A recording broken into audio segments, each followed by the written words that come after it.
Hey guys, welcome back to my watercolor channel, and today I paint a lake with the forest at the back.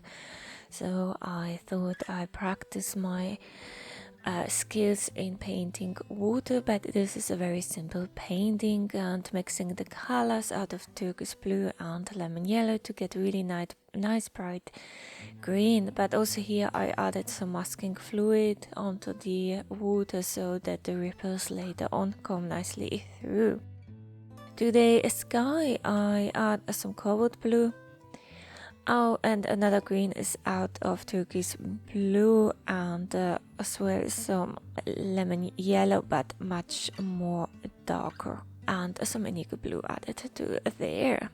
I continue with the water, so I wetted the entire paper and just adding darker shade to the ground at the foreground, and you can see already that the ripples are coming through nicely.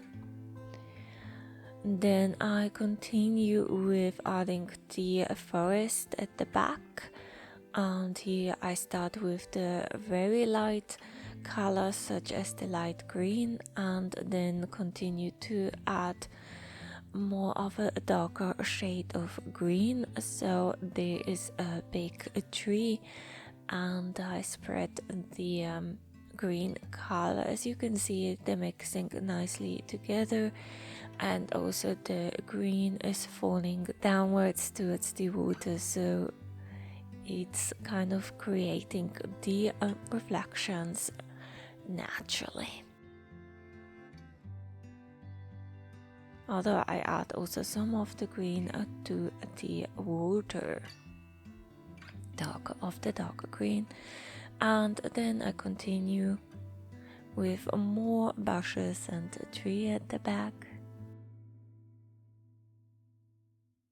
and adding some nice ripples to the water. Another bigger tree,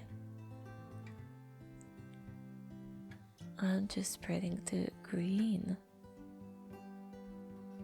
I don't want to do later on too much, and I have here yellow ochre, some burnt sienna.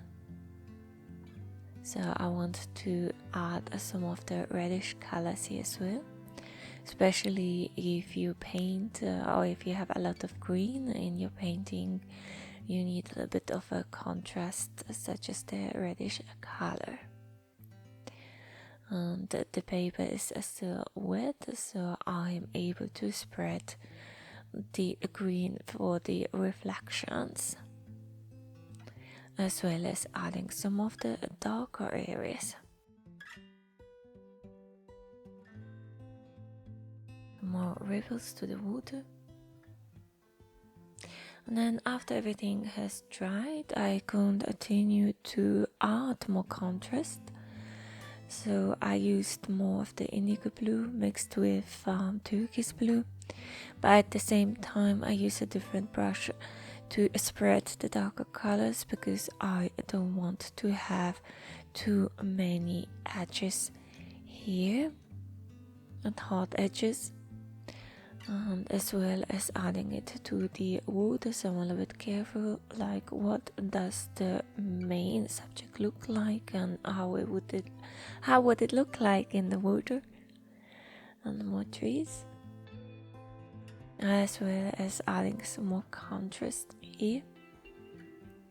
And to use a very thin brush, I use a rigger brush to add some of the branches or trunks of the trees, as well as adding some contrast between the sand area and the water, but using the different colors of green here.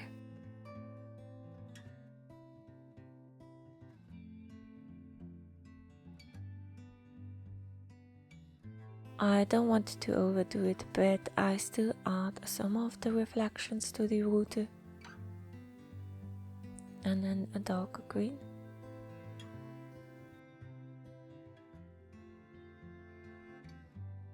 And more ripples,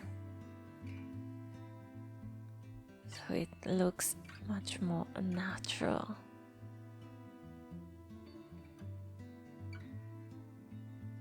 And again, some of the trunks or branches with a very thin brush. So it's basically just adding more small details here. And some birds. So basically another small painting is done.